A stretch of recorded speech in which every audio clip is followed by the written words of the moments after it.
Because of a deliberate misinterpretation of the freedom of speech, food marketers are allowed to freely peddle their junk, not only to us, and it's not like we're that smart after all, but to our children who aren't remotely capable developmentally of telling truth from lies.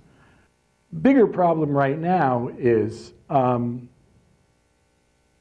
that kids watch television, but kids also play games on their parents' iPhones or on their own iTouches or on other devices and obviously on computers. And that's completely unregulated. That's the Wild West. So you can go and you can go do this. You can go find, I think it's Lucky Charms. You can go find yourself floating down a river of milk with Lucky Charms in it in a canoe and paddling around. And this is not called a commercial, this is called a game. In order for transparency to change our buying and eating habits, we need government regulation. We need not only to try to eat less junk and more good stuff, we need to demand that the government help us do that. And maybe this is a good analogy. It's one thing to tell us to wash our hands to prevent contagious diseases, but you still need to get immunized, you still need doctors, and you still need hospitals. And that's the role of the state. The problem with the current climate is that government's legitimate role in helping people is so routinely overlooked.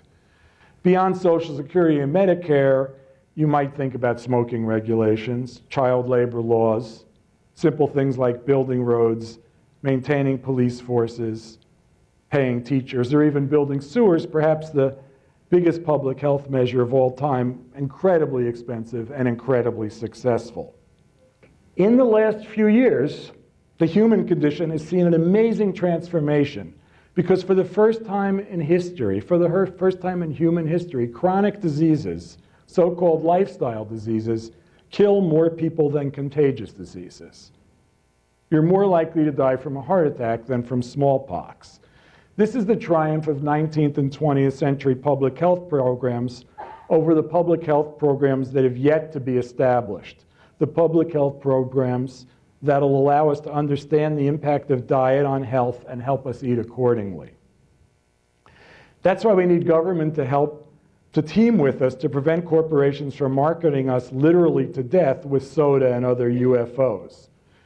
The NYC Big Gulp ban is a start, but we need bolder moves than that, moves like soda taxes.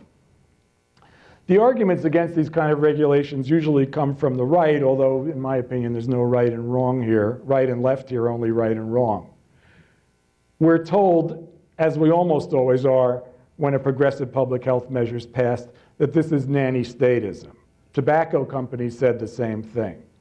We also hear things like, if people want to be obese, that's their prerogative, certainly. And if people want to ride motorcycles without helmets or smoke cigarettes, that's their prerogative too.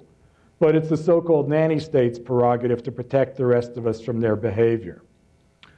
Obesity-related healthcare costs are currently at about $150 billion a year, and they're climbing. Obesity causes diabetes, it may cause Alzheimer's, it causes cancer, it causes heart disease.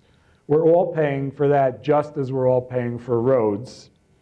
And to very loosely paraphrase Oliver Wendell Holmes, your right to harm yourself stops when I have to pay for it.